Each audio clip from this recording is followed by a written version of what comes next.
morning, everybody. I'm struggling not to be emotional right now. Okay, good day, everybody. It's a joy and an honor to welcome you to this. Can you hear me well? Okay. It's a joy and an honor to welcome you to this Purpose Conference and to this session.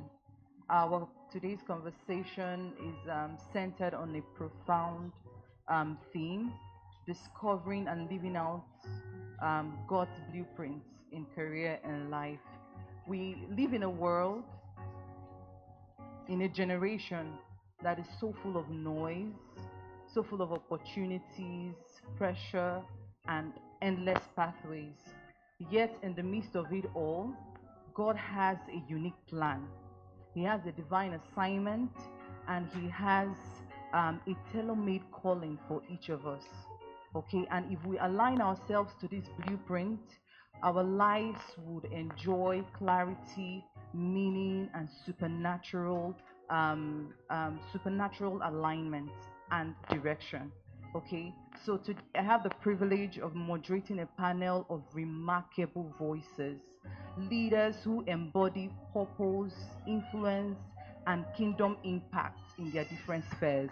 And through their stories, insights, and experiences this morning, we are going to understand how to discern purpose, how to align our career with our calling, and how to build with God in the marketplace. Are we ready? So join me as we explore practical wisdom embedded in spiritual principles and prophetic alignments for the days ahead. And to my wonderful panelists, it's beautiful to be here with you this morning. And I know we're going to have an amazing time in this session. So let's dive into it fully. So first of all, we're going to start with the very first section of today's session. And it's all about discerning our divine assignment. So the first question is for every one of you, and I want us all to answer it from our different perspectives. And the question is, how did each of you personally discern your divine assignment, and what early signs confirmed you were on the right path? Let's start with you, Mr. David. Thank you. I was hoping you wouldn't start with me. I was hoping you were going to start with the ladies. I'm literally freezing here. All right. Thank you very much for that question, and good afternoon, everyone. It's an honor to be here. So, to the question you asked, how did I discern my divine assignment? Yes. And just to be clear, my divine assignment is to multiply talent, wealth, and resources. Skilled talent, wealth, and resources. And I discovered that through my experience, right? I mean, everything we do at HOH, Tech Unlock, Tech Revolution Africa is deeply rooted in this purpose, right? All our partnerships deeply rooted in this purpose. But one important thing is my experience helped me to perceive and define this purpose. I'll highlight two very important experiences. One was marginalization. I was a marginalized youth by all standards, a young person, a marginalized teenager. So I give a story. We go out to youth camps or conferences, and then during the lunchtime, when young people get to introduce themselves, oh, hi, what's your name? The person says his name, I'm from Lagos. Everybody knows Lagos. Where are you from? I'm from Abuja. Everybody knows Abuja. And then they get to my turn and ask, where are you from? And I say, I'm from Makurdi. And they, Makurdi, Maiduguri. I say, no, Makurdi. And then they start wondering. And then we go literally, okay, help me out. Abia, Umuahia, Adamawa, Yola. And then they get to Bayelsa. Oh, Bainway, Makurdi. Oh, yeah. And that was my life. I had to start explaining and describing where I was from. For some other people, it could be different experiences. But for me, it was that experience that marked it. And to make it a bit worse, along the line in life, I then became life happened. I became an orphan, and so the goalpost shifted backward for me. So it was more of, trying to come out of marginalization, trying to come out of some certain experiences, and God will use your experience to help you understand yourself and your divine purpose in order to help others. So two things that helped me out of that was being able to identify my talent and to be able to understand the resources I had around me. Resources including the people that were around me, human resources, relationship, friends. And those were the key items that helped me out of it. And along the line, I'll give you guys some more details on the blueprint, but those stood out for me. Marginalization and being an orphan early in life helped me to go back to God, understand what I needed to do as a young person to get out of this. And those two things I found, talent, resources, are deeply rooted in my purpose. Thank you. Thank you. Thanks. That's profound. Let's appreciate him, please. Mrs. Helen, let's hear from you, ma.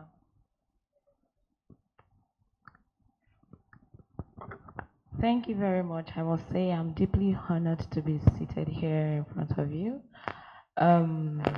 Going to the question, I think I began to become aware of what I was made for by searching deep within to know what deeply satisfies me as a person. I realized through all my remarkable experiences in life, you get to know yourself when you go through things, that I genuinely want to see people around me progress. I genuinely want to see people around me flourish. I genuinely want to see people thrive. I grew up in a house where we have cousins, friends, it's a large house, and I see myself not fighting for my space, fighting for my right, but always wanting other people to become comfortable, satisfied, always looking out for them. And it marked the kind of person that I am. So that, in a way, shaped or made me to realize what truly give me deep satisfaction. And that is how I came to the awareness of what, as simple as that was, it defined the boundaries of, what I believe I was made for. Thank you. Oh, thank you so much, ma. Thank you. Ms. Chinaza, what's your take on the question? Thank you very much. Good morning, everyone, again. Good afternoon, sorry. Such an honor to be here. I discovered mine, again, like every other person here has said, through experience. I believe there are certain things that you go through, and after asking God several questions, you now come to terms with the fact that what I have gone through, other people coming after me cannot go through it. So, having gone through several sexual abuse from different people, and as a result, low self-esteem, hatred for church, even though I grew up in church. Outside, I was a thriving teenager, but inside, no, don't mention God to me. God knew that I had a beef with him at the time. So, and I was in a choir, I was even a choir leader, but then God knew, between he and I, he knew that we still had some scores to settle. So, but after some time of fighting and rebelling in my own little way, I came to the understanding that, one of the questions I asked him at some point, I think when I turned 18, was, why did you allow me go through all this? Like, it doesn't make sense. Because at some point, I was asking my pastor in church, it seems I'm possessed, right? Because why, why are these men after me? But one of the answers he gave me was, if I allowed my son to die on the cross to bring salvation to mankind, then who are you? I kept my mouth shut because I got my answer. A lot of people have gone through what I went through, and they are fighting, they are lost. And a lot of young people, even those who have not gone through the exact same thing I've gone through, have had their own struggles. And I made it a point of duty to be that voice they wish they heard when they were coming up. So that is why when I write, it's as if I am in their head and I'm just saying what they couldn't find words to say. So those little pointers, and when I even started writing, I saw that, okay, this is where I should be. And for someone who wrote JAMB 7 times for medicine, like I had to be a doctor. It didn't work. But when I moved to Lagos, I told myself, this is my final chance at JAMB. I'm not going to write UTME again after this one. So I wrote, I got to 97. I said, Unilag, here I come. However, before this time, I was already writing on Facebook, talking to people. A week to the close of post-UTME registration, I got the awakening. I had the awakening that you're not supposed to be in medicine. Yes, you want to make life better for people. You want to heal people, but I didn't call you to heal the body. I called you to heal the mind. So against all counsel, I switched to psychology, and I wrote the post-UTME, and I was given a question. So I am just about to graduate, and I can't tell you how fulfilling it has been for me. So that was how I discovered where I'm supposed to be serving in God's plan. Thank you. Please, let's appreciate that.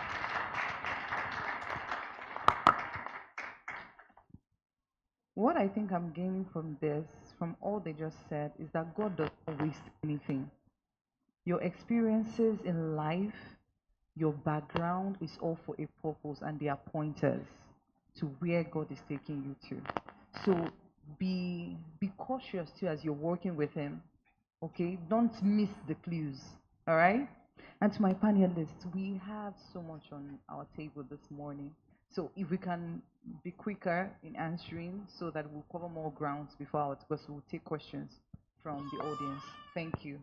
So Mrs. Helen, the second question is for you. And I would love for you to help us clarify this. The fact that I am great at my job, okay? I love my job, I'm passionate about it, and I work really hard at my job. Does that equal to being on the path of purpose? Thank you for that question. While being passionate and being hardworking at your job is one of the factors that shows that you are working on purpose, I would not totally say that those are the only things that you would see when you're working on your purpose, or when you're working at where God has placed you to work. Generally we believe in Ecclesiastes chapter 9 verse 10 that says that whatsoever your hand finds doing, do it well. So you may be in a place that your hand has found something doing and you're doing it well. There are other things that must be evidence for you to be able to say that you're working at your purpose. One, do you feel energy when it is time to do that thing? There's this excitement that you want to do something that makes meaning, something that makes sense.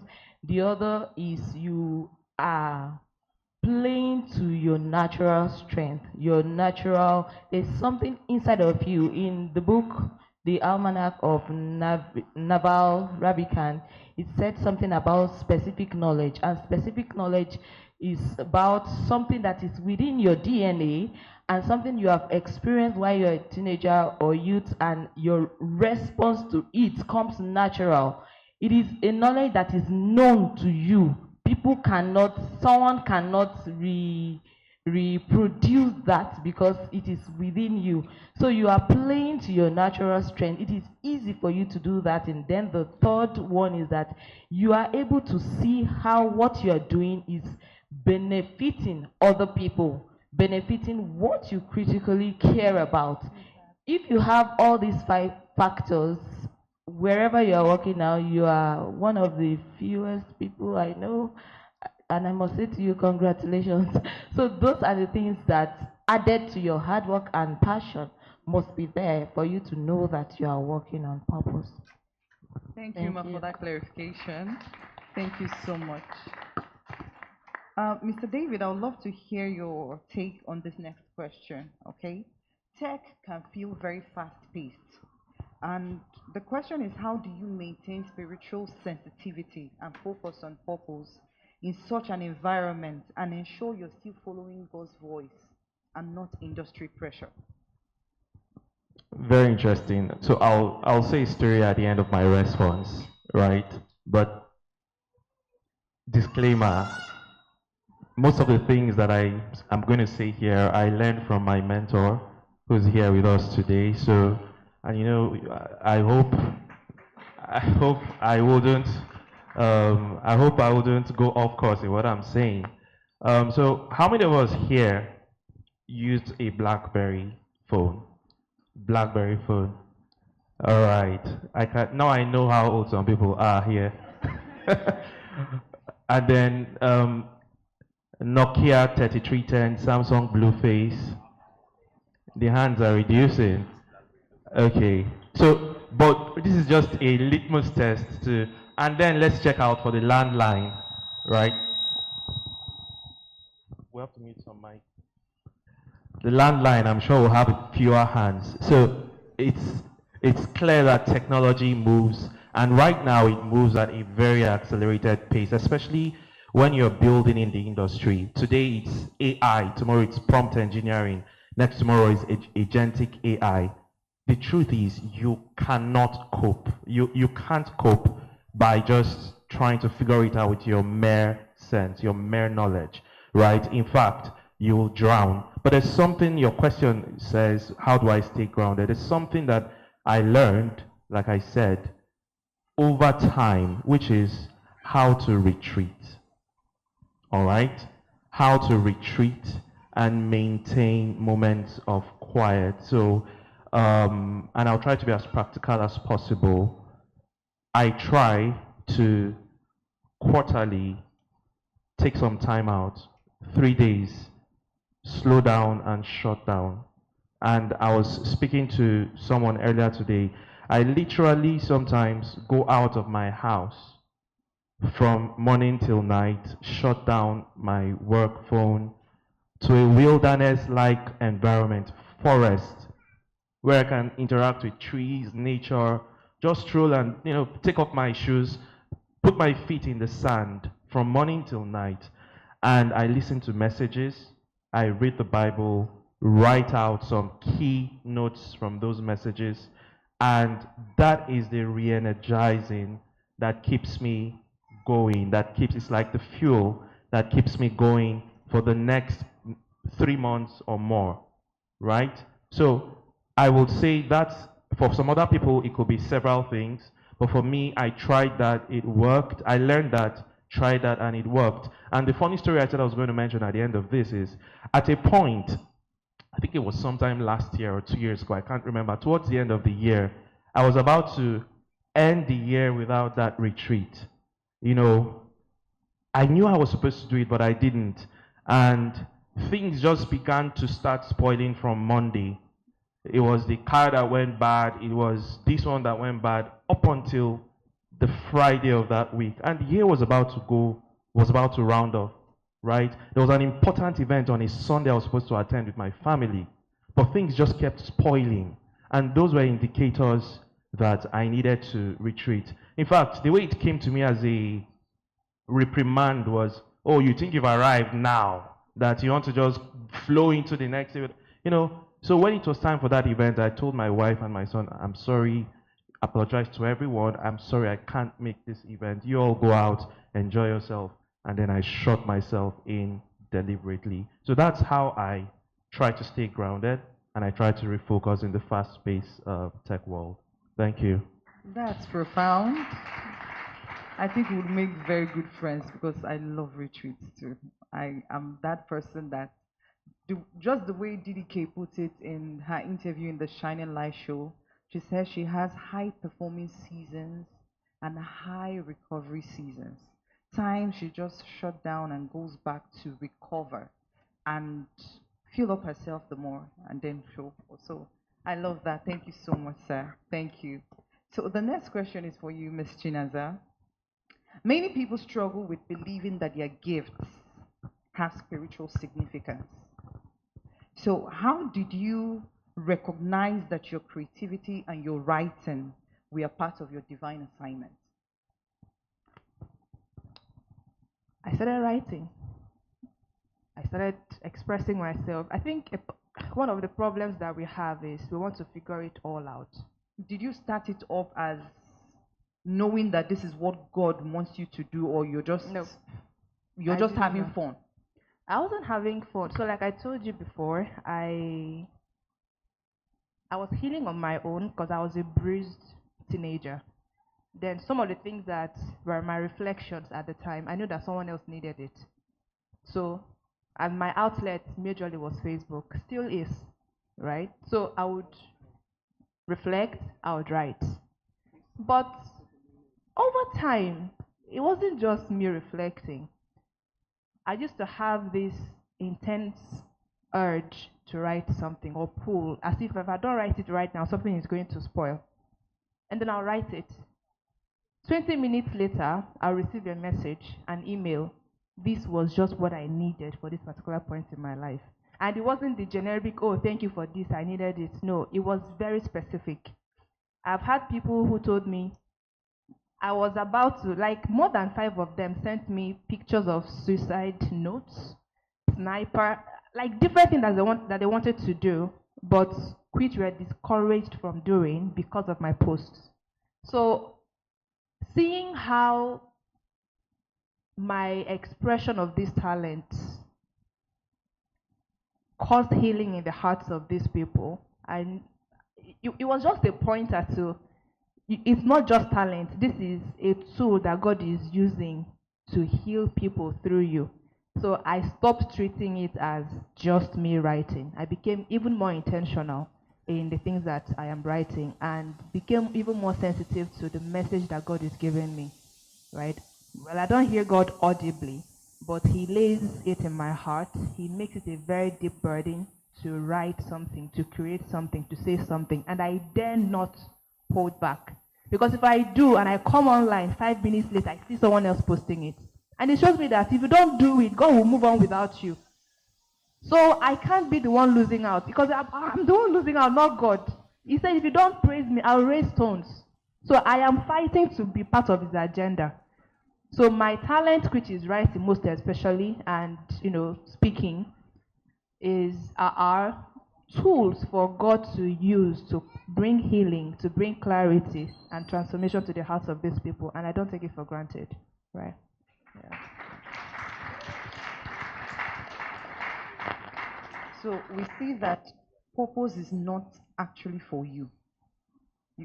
The Lord is going to use whatever giftings He has given you, whatever message it is, not to just cause you to blow, but to minister to people, to bring healing to the lives of people.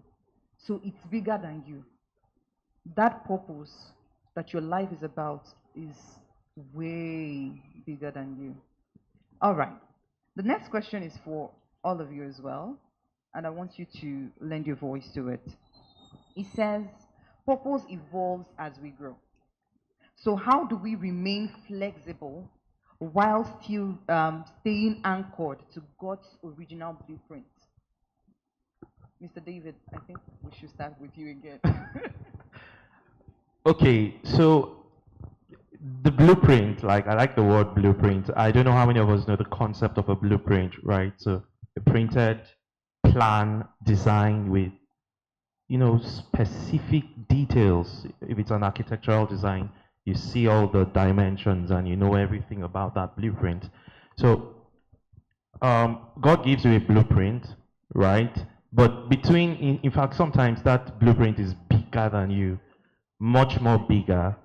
You can't even see the end from the beginning. You only have the benefit of hindsight from where you are backward, right? So I think for me, the first thing I do is be obedient. What he asks me to do, what God asks me to do now, I get to do it now based on what he has said, right? I may not know the end. In fact, there's one that I'm working on very recently. It is big and bogus. After I did what I was supposed to do at this time, I said, I've done what you've asked me to do. This is it, right? And I present it. But progressively, as you keep moving, taking the right step at the right time, the pieces begin to form. And for me, that's the flexibility. The fact that what you have today as a blueprint, and you may not know how to get to point B, when you get to point B, it comes in place and you are open to it. As far as you're sure that God gave that to you. For me, that's a flexibility, moving from point to point and being able to add line upon line, precept upon precept. Yeah. Thank you so much. Thank you. Mrs. Helen, what do you have to say about the question?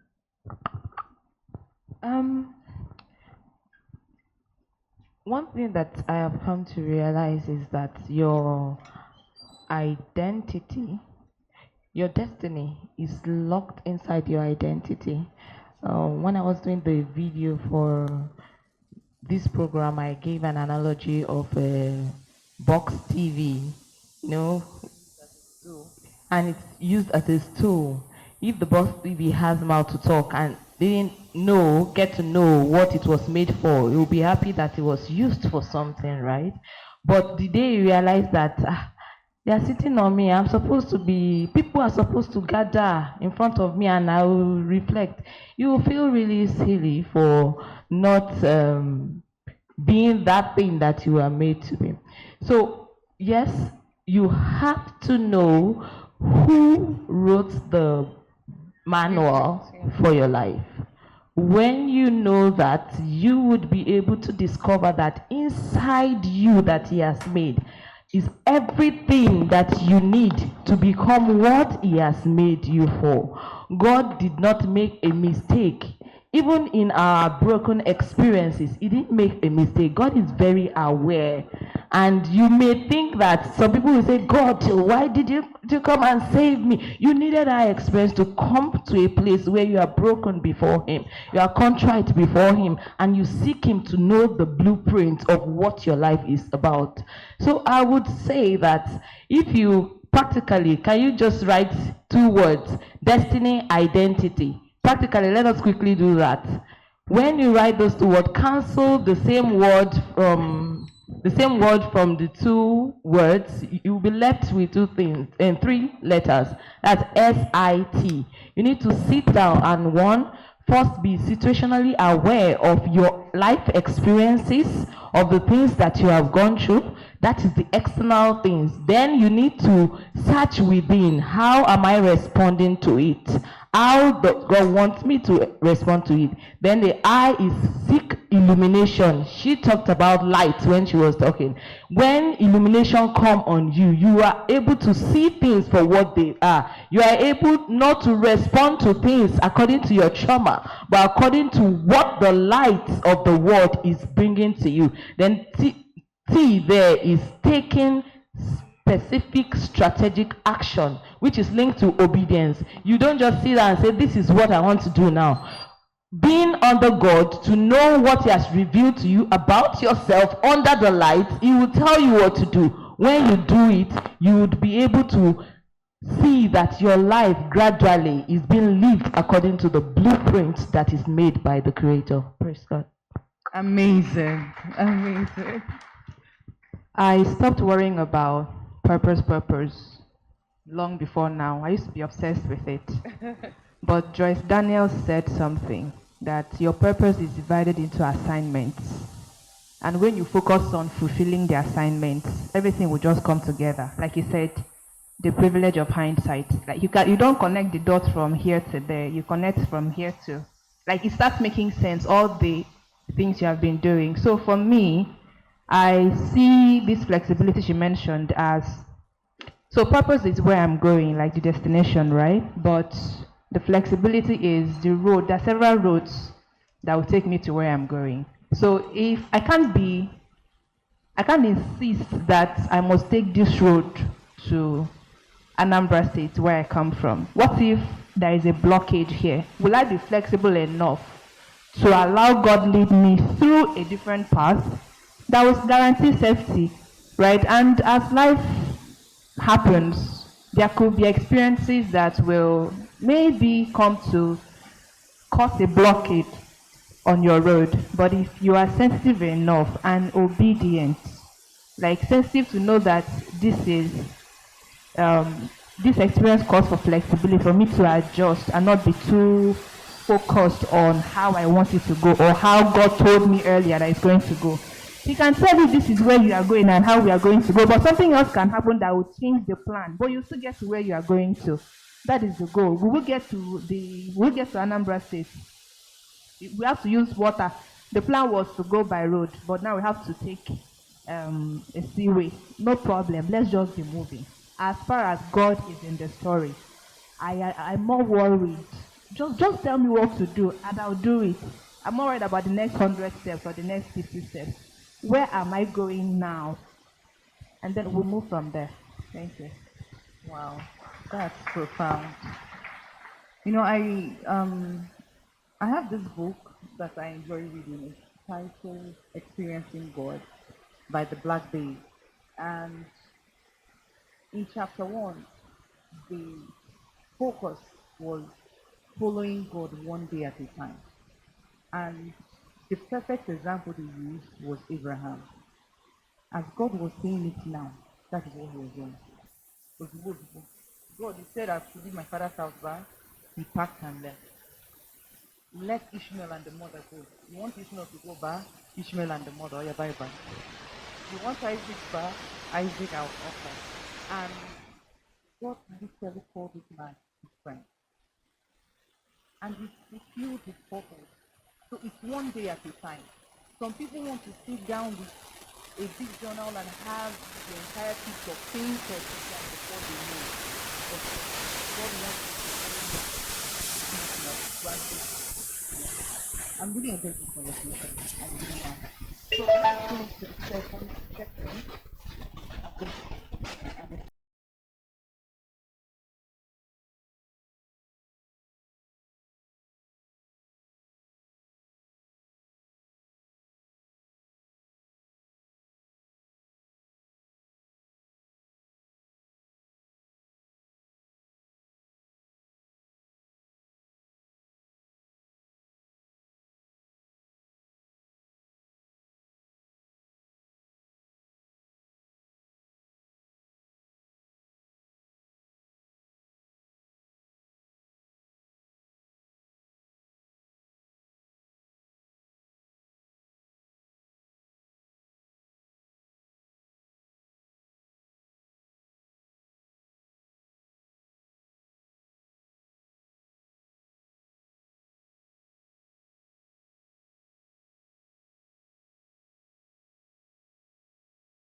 Very monotonous ritual of doing the job or boredom, the Lord is creating in you the tenacity to stay at something, because even if you get to where you are excited about, there are still some boring things that you have to do to make sure that you get it done.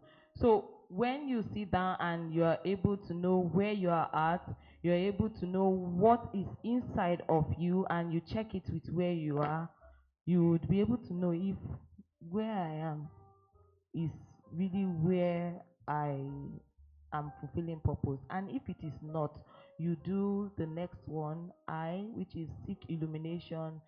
Get yourself, the best investment you can make to yourself is personal development under God. When you develop your strength, over time you will move and gradually transform to be in a place where you are ready for the next, and the next will be what you really want to do which is in alignment with God's purpose for your life? Wow. That's a very strong insight there. Thank you, Ma. Thank you. So the second question is for you, Mr. David. And honestly, I have been excited about asking you this question. Okay? Okay, from electrical engineering to tech. How did that transition happen for you? And what would you tell someone here today who feels God leading them to make that kind of transition too? Okay, so my answer, I think I'll adjust my answer a bit because of the audience here. So it wasn't a pivot. What's the word? Pivot or pivot, whatever, American, British. It wasn't a pivot for me, right? It was, I think it was what I was meant to do. But, you know, when I was growing up as a young child, I was someone you would refer to as a multipod, right? Could do quite a number of things, draw, construct, and all that stuff. But it was something I liked to do when I was really young. I liked to play games. The young guys here, Mortal Kombat, Shao Kahn, Scorpion, Sub-Zero. I really loved games. FIFA. I'll play games from morning till night. And so out of curiosity, I just wanted to create games. I went to meet my father. I said, Dad, what do I need to study in school? I was in just 2 then. What do I need to study in school to be able to create games? And you know how Nigerian parents are. He started his programming from that time. Okay, my doctor, lawyer, engineer, right? That's the formula. So my elder brother is actually a doctor. I'm an engineer, but my sister is not a lawyer. And so he said, you need to study animation. But we don't have animation in any university in Nigeria. Then there is computer engineering. We don't have anyone in our state, no school in our state offers computer engineering. But we have electronic engineering in the school in our state. So you need to study engineering. And I was like, that's it. I'll study electrical. So from JSS 2, I knew I was going to study electrical engineering in order to create games. But what he didn't, maybe he knew, what people didn't know was it was the software, the graphics, the animations that I really loved, not the hardware part of it. So I was focused, got into science class, wrote jam, got electrical. It was until 400 level. And I thought, I said, wait, though. I've been calculating. They carry me go where I don't know. I've been calculating all my life. I'm not seeing any graphic or whatever. Well, I'm in the middle of the journey. Let me just complete it. It was after I graduated, during my NYC, I started learning on my own on YouTube, took some courses in animation, and I began to learn graphics animation, which is what we do till today at HOH in our organization. Graphics, animation, you know, all that stuff, right? So for me, it wasn't a pivot. It was what I really wanted to do, and then I found it at the end of the day. But I still practiced engineering for 2 years before I made that switch. And I'll tell you how I made that switch. Please permit me to just say this very interesting story. So I was working in Lagos as an engineer. Things were not going so well. In fact, my rent was due, and I didn't have money to pay my rent in Ikeja. And so I had packed my bags, you know, I said I was going to make a trip. And I packed my things in a very interesting way, such that if I don't return on this trip, I can still find my way wherever I was. Because I heard the story of my friend that was beaten in Lagos, was a lawyer, you know, these charge and bail lawyers with chopped shoes. He was broke, he went for a contract, nothing, and he was just roaming aimlessly. And then he was at Obalende, he heard Ekiti, Ekiti, Ekiti. He now remembered, my brother is in Ekiti. He entered the last bus to Ekiti and never returned to Lagos. So I was inspired by his story. I said, if I leave Lagos and God doesn't do anything for me in Abuja, the way I packed my bags is how my bags will be here in Lagos. So I went to Abuja, and conversations with friends, one thing to another, and I said, God, if you're able to do something, remember I learned the skill. I had the skill, animation, graphics, and all of that stuff. I even had a business then, but I was working. And so I got a contract that was able, at the time, during that holiday, that was able to get me enough funds to return to Lagos and to continue, you know, pay my rent and do all that stuff. So for me, that was an indication of what I needed to do when I got back. Shortly after I did that, they say the rest is history. I resigned from my work, and I'm going to say how I did that, in on some other platform. I resigned from my work, and I was able to transition full time into business. In fact, my business partners were colleagues from the office I worked in that oil servicing company up until date. So it was, I don't think it was a pivot, it was where I was aiming at long time ago. Thank you. Where you were supposed Where I was to supposed be. to be. Thank you. Okay. Thank you so much. Are we being blessed? Okay. The next question is for you, Ms. Chinaza. It says you've built influence at such a young age. Okay. How would someone, okay, who wants to build balance, influence, visibility, and obedience without actually drifting from God's blueprint? How do you balance influence, visibility, and obedience without drifting from God's blueprint? How do you do it, and how would you advise someone else to do it and get it right? Okay. Ambition is very good, right? If you don't have ambition and if you're not driven, there's a problem. There is this thing about Christianity that keeps us pathologically content, right? We think that because I'm a Christian, I shouldn't aim for more, I shouldn't dream big, and I don't think it's biblical. Anyway, but even in your search for more, in your quest for more, it is important to remain grounded. And for me, the way I balance it is I am constantly asking myself this question: where is my heart? At every point in time, where is my heart?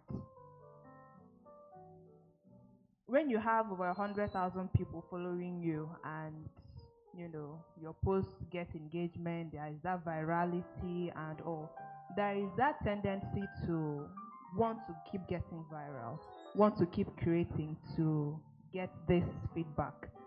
However, I have managed by the grace of God to remain where God has called me and not chase what will make me viral or what will make me go far. So I pay attention to three things.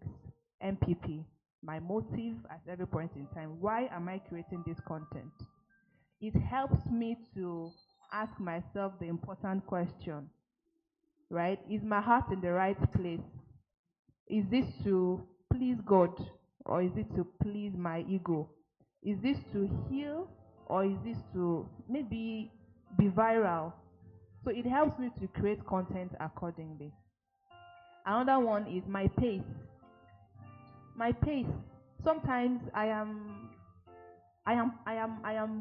moved to post every time. And when you post that often, when you create that often, you tend to get burnt out. And then you even start asking yourself, why was I even doing this in the first place? So I pay attention to my pace. The pace at which I do anything, the pace at which I accept to speak at on platforms, the pace at which I create content, the pace at which I accept personal coaching or anything. I have to constantly be sure that God is still with me in all of these things I'm doing, right? So that is motive, that there is space, and then there is peace. Peace is, I don't think anything is more expensive than peace. If anything robs you of your peace, it is too expensive. So whatever thing I'm putting out there, whatever thing I'm doing as an individual, as a brand, if I don't have peace of mind, not convincing myself that this will bring peace, but if I don't have that peace that the Bible says passes all understanding, I am not doing it. So I make sure that my heart is constantly checked. I make sure that my motive is constantly in check. I make sure that I pace myself accordingly so that I don't miss the pace that God even wants for me. And then I make sure that I am always at peace. I want to go to bed every day knowing that I'm good. I don't know how some people do it. you have some scores to settle both with man and with God, and you're sleeping soundly. How are you doing it? Like, it doesn't make sense.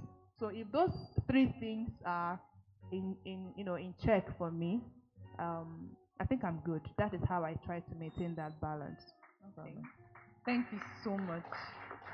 Honestly, I'm being enlightened all the more in this session. And because of our time, I'm not just going to move by the sections of um, the questions I have. I'm just going to pick the very core ones so that we can also take one or two questions from the audience. So, Mrs. Helen, what daily habits or disciplines help you maintain God consciousness in your work and decision making?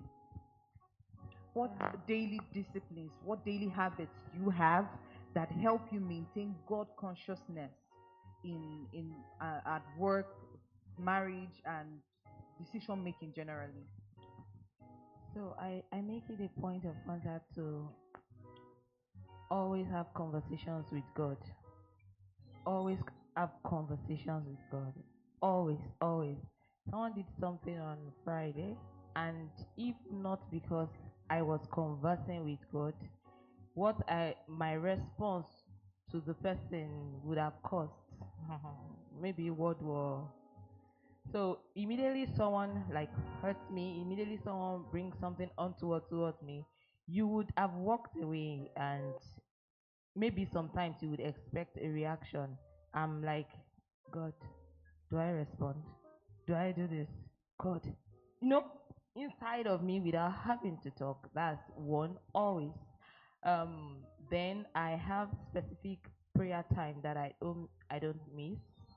I, as much as possible, and I make sure that it is not convenient, because I would not give to God what is convenient What to does me. not cost you? Yes, I will not give to God what is convenient to me. It must cost me something. It must pay me. Let me know it's a sacrifice, because I am a living sacrifice. Let it be a daily thing. Then I keep an atmosphere of worship. I sing, have my ears plugged, and then I study the Word of God, and that has saved me several times. There was this new job that I got. The second day into that job, as I sat down, I don't make it an habit to read the Bible when I'm at work, but that day the Lord just said, check Corinthians, 1 Corinthians 4. I didn't know what was it, and as I read it in NLT. I wrote it down here. It says, now a person that is put in charge as a manager must be faithful. I always like reading KJV, because I always check the Greek word, Hebrew word, to know the exact meaning. So that day reading NLT was not a coincidence. And thank God that God gave me that word, because from that particular day to the remaining I spent only 4 months at that job. To the remaining 4 months, every day, my faithfulness to God and Christian testimony to men was being tested.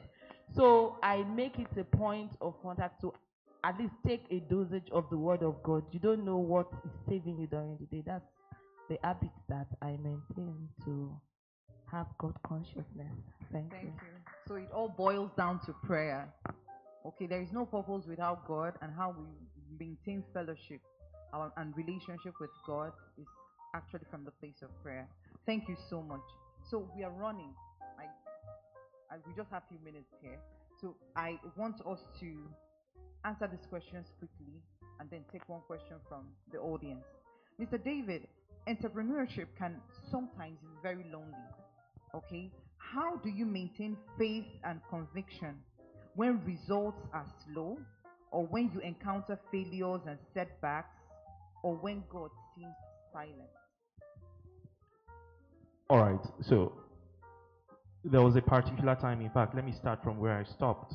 So when I traveled to Abuja before I went full swing into entrepreneurship, I attended a seminar, and this was what I literally heard. There are sometimes God tells you to, when you run a race, stay on your mark. The next thing you hear is get set, and the next thing you are meant to hear is go right. But sometimes God requires you to stay on your mark, and then you stay there. And the next thing you keep hearing is get set. And you'll be arguing, what's going on? This person has gone. This my friend is here. This person. And you keep hearing get set. But the moment you hear that word go from God, everything begins to align. Everything falls in place. And that was the word I heard in Abuja when I came back to Lagos, and a month after I resigned from my work.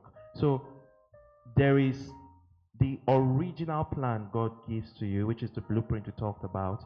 There is also hearing from Him from time to time. And there's a practice that I do, every single day.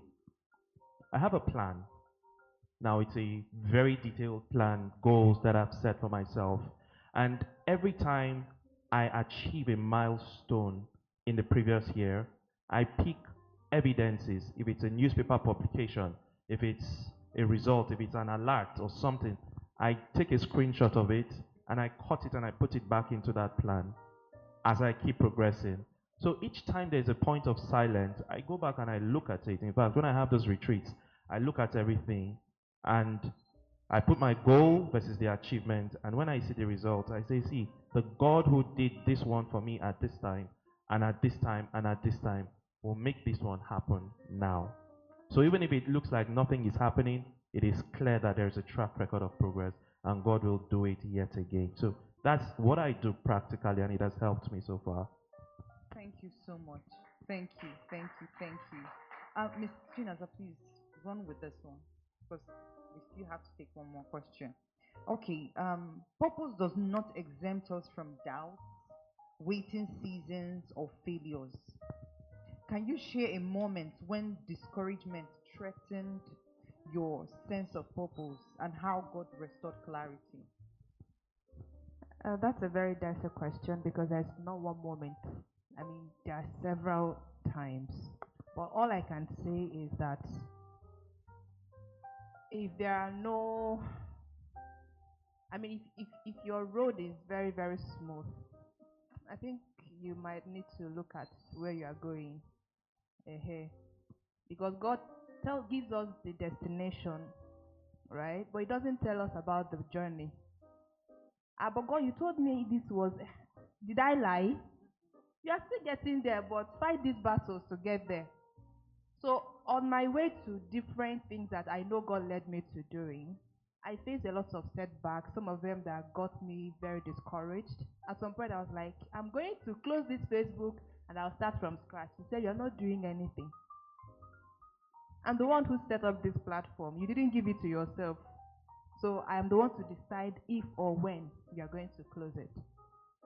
I used to tell my friend, I want to go to a different world where I'm not known and then start. Like, when I get discouraged, I can be extreme, right? But then, but then I am reminded, if I brought you this far, what makes you think I won't take you further? So even in my rebellion, in my head, because I don't dare act it out, even in my rebellion, in my head, okay, I just surrender. I just surrender because He is faithful. One thing I have learned about God is that He's faithful. If He tells you that this is it, no matter what, in Igbo land, you will still come back to that thing. You must, because it is God. And if you are sure that it is God that is leading you, you have a backing. It is His own agenda. Sometimes I tell Him, God, see, this thing faltered now. It is your shame, it's not mine. And He always fixes it. He always finds a way to make it right. So I don't even worry again. If there is a disappointment or a failure, I just take it in good faith and tell God, whatever you want to make out of this, just do it. That doesn't remove from the fact that I would feel bad, but I don't give up because I know who is leading me. Thank you so much. Thank you so much. About 3 years ago, that was 2 years ago, that was 2023, my family and I, me most especially, went through a crazy storm. And I exercised faith. I would pray, I would cry, and the word that kept coming back was stay through the process. I didn't understand it. I was like, I'm in literal pain. And it's not just mental, it's bodily. Heal me. Stay through the process. I don't have the perfect picture of why it happened, but honestly, it's beginning to make sense. It is like, I don't look like where I'm actually coming from, but I can't tell you the number of persons that story has encouraged and helped through their own storms. So, whatever that is happening, stay through the process. He has a reason for it. Do we have a question from the audience? Just one question. I have more questions here, but my time is up. Okay, sir. Please, can we help him with the mic?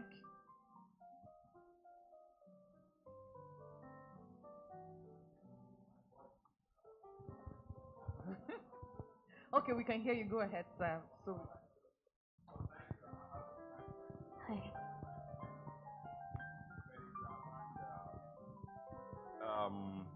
It's around how do you get that balance between settling for a purpose and then movement. All right. So you may want to settle for one. It could be a career, right? And then you settle down. And then there are some guys that just like to every year, they're changing, they're moving, they are not settling down. Oh, God is leading me into something else. God is leading me into something else. How do you get that balance? Yeah, thanks. Mrs. Helen, please, what do you have to say to that question?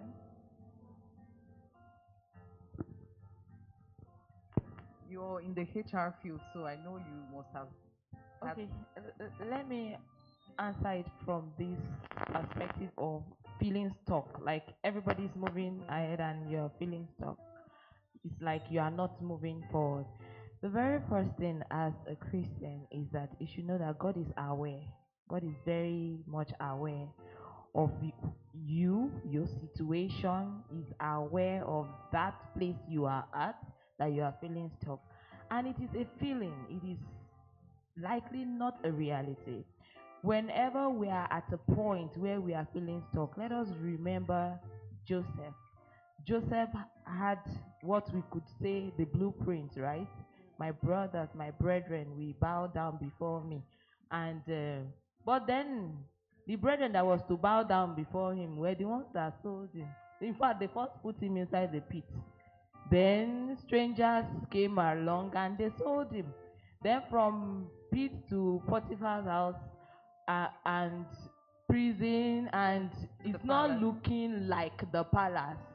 So whenever you are stuck at a place, the first thing you should look up to God and ask God, what are you telling me? What are you teaching me at this season?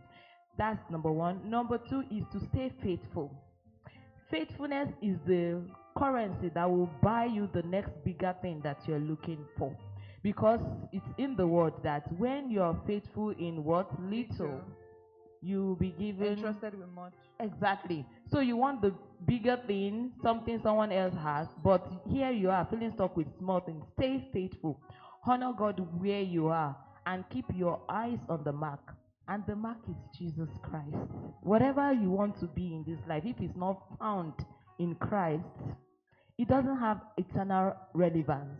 So when you keep your eyes on the mark, you will know that even though moments are passing you by, you are not being passed by the one who matters the most, and that is God. Okay. Thank you so much. Let's appreciate the panel. Can I add something to what she said? Okay. Okay. It can be true that God actually led those boats to move. Like they are moving, and I've been there. Yeah. But it can also be true that God is telling you to stay. Both can be true. It doesn't mean that you are behind schedule. On which schedule? What's the timeline? It will sound cliche, but we all have different timelines. And God works with us in different ways. Maybe He wants them to get somewhere, and those movements will get them there. Maybe what He wants you to do is just to have that staying power. He might still tell you to move later. But one thing you can be sure of is when He tells you to now move, we are sure that He has set things in place to ensure that you get to where He wants you to get to. So just like she said, what are you telling me to do in this season? And just focus on that, your own path. It will make sense eventually. Thank you, thank you, thank you. Let's appreciate the panelists. All right. We have so many more questions, but I believe it will be shared with the panelists and the answers will be posted on the platform. So make sure you are following to get all the questions and the answers. To our amazing panelists, thank you so much for the depth, vulnerability, and the wisdom that you've shared with us.